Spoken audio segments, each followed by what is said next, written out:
So this is how Bayern Munich lined up in our 3-0 win over Bochum, and it was overall a decent game, I thought. I was pretty happy with the performance, so I'll take you through some of the tactics Nagelsmann used, my thoughts on some of the players' performances. Of course, we have that massive game versus PSG coming up, but in my picture analysis section, I'll also have a laser focus on Thomas Muller with some analysis of his play and how he makes Bayern Munich so much better. So go to that section if you want also. So in terms of the Bayern tactics though, it was back to this 3-1-4-2 kind of formation which served us so well versus Mainz. And this formation, I think, you see Muller here, he has all the ability to go right into this space and Gnabry cut inside. He has all the ability to drop into midfield, allowing Musiala and Sane to push forward. So we saw many instances of this happen, and I'll talk about this in the picture analysis section. Muller drops deep, Sane then perhaps can go forward, can get into the box. It's dragged the defender deep, and that means there's space to exploit. So it's a really good strategy.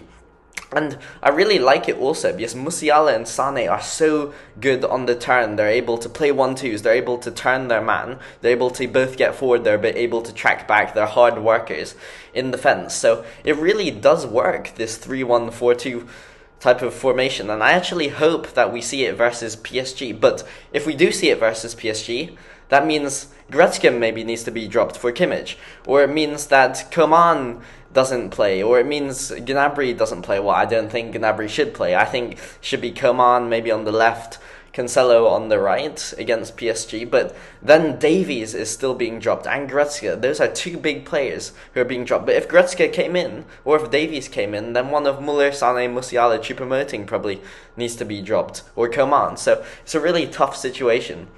And I'll talk more about it. I'll have a lineup video and my preferred tactics versus PSG. But this Bayern Munich team with this 3-1-4-2, Goretzka was excellent in that midfield because of his physical presence.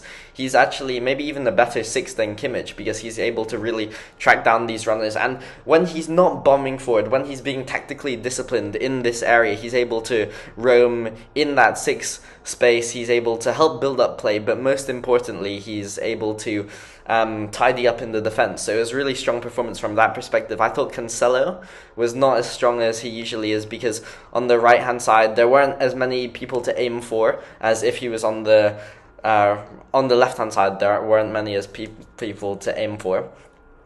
But overall, it was a solid performance, but it was Muller who was the key man. So let me take you through some of his plays and how he makes Bayern Munich so much better and the players around him just so much better in general.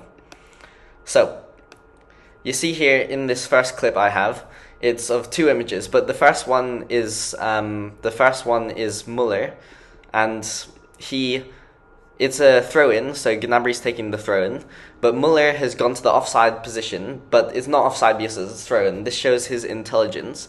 And then the ball gets played here. So this is occupying the minds of these 2 defenders, which leaves a holy space open here. So Muller, the ball gets played to Muller, and then Muller finds this space where there's an onrushing Leroy Sane, and it creates one of Bayern Munich's great opportunities of the first half. And also look at that delightful touch with the back heel, taking 2 defenders out of the game, having that space for Sane to run into. And Sane in this game really should have shot more because he had this opportunity. He also had the opportunity early on, which I'll later show, where if he shot quickly, we could have scored the goal. So he needs to be more ruthless in these situations. But Muller, you see, he creates space for all around him because he creates havoc, because he gets in behind the lines, as we saw here, because he has back heels and things in his locker, because he's able to drag in defenders. It creates so much space for Bayern Munich's attackers, and that makes him so valuable for the team. So then again here, this is the Muller goal, but we see the thing about Muller is that he's able to be so good at pressing. So you see body forward, he's racing and he's putting this defender under pressure. Yes, it was a bad back pass. Yes, it was bad communication between Muller and the defender. But still, not Muller and the defender, between the defender and the keeper. But still, it was really Muller's pressing, and Muller's pressing all game, which led to these type of situations, his relentless running, and that shows his importance for Bayern Munich. Because Muller started here in this move, the ball was kicked long from the goal kick, but he makes his way quickly forward, applies pressure, and then he scores the goal. So it shows his importance in terms of his running, but his pressing all over the game. So often, if the goalie gets the ball, Muller's the first to press, and that means the keeper has to hit it long.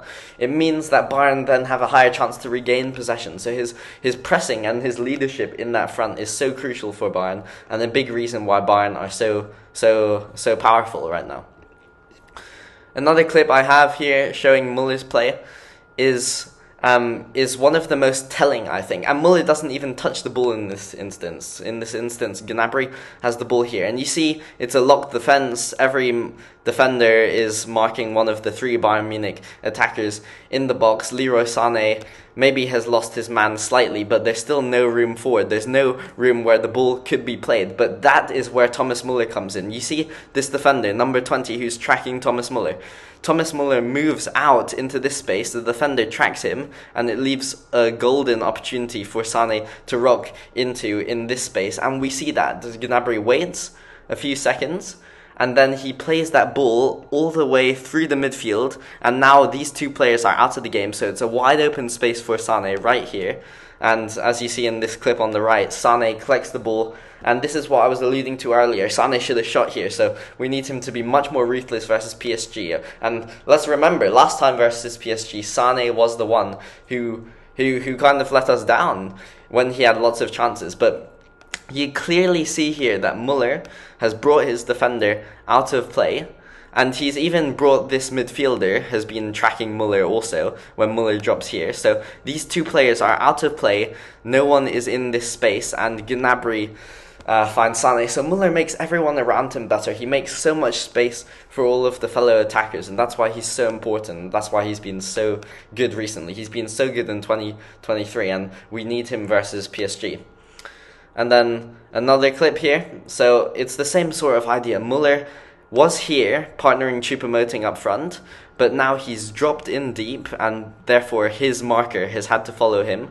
Ball gets played in, I think, from Pavard or from Gnabry, and Muller does a quick one-touch play into the through space to Sane, and that creates a great chance because Sane is in behind. So not only does it create a chance for Sane, but it drags the defender out of play, which means Choupo-Moting has more chance to score, which means Sane is more free.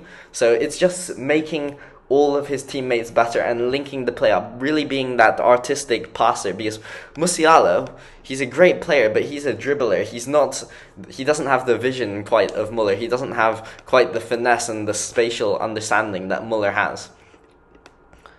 And then finally, talking about Muller, so Choupo-Moting and Muller's combination has been so crucial recently. You see here, Choupo-Moting does a Muller-type move, dropping into midfield, and this has already made his defender out of space. Therefore, an on-rushing Muller coming from that second striker position, he darts into that space in behind. So the ball comes over from the goalie, from Jan Sommer. Choupo-Moting, beautiful header into that space for Thomas Muller, and then Thomas Muller tries a cheeky dink over the keeper, but it doesn't quite work. But the idea was there. Choupo-Moting passes to Muller, Muller's running onto it, defender's out of space. Muller, right now, in 2023, is looking like 2015-16 Muller, the shadow striker. So he is playing in behind the striker. If Choupo-Moting's here, Muller is there. But if Choupo-Moting ever drops deep, you know Muller's making those runs. Against Mainz, I think it's this 3-1-4-2 tactic, especially, which makes great use of Muller's skills, because against Mainz this happened where Muller was going in behind the fence all game, and in this game he was going in behind the fence, so we saw it on the goal, he was getting in behind the defence and quite far forward, but also in this play where he's running, and yes, he's not as fast as he used to be, but he's still a very good player. So I think Muller will be crucial versus PSG. Let's hope to have him. So in these videos also, I'll be always talking about like one talking point, so a particular player, in this case Muller, and how he improved the team, or the overall team tactic. But I often won't talk about the overall team tactic in the pictures in such detail, but more focus on one player or one specific tactical idea that Nagelsmann brought. But I hope you enjoyed the videos, and thank you very much. See you for the lineups and these this type of video against PSG. Let's hope we win.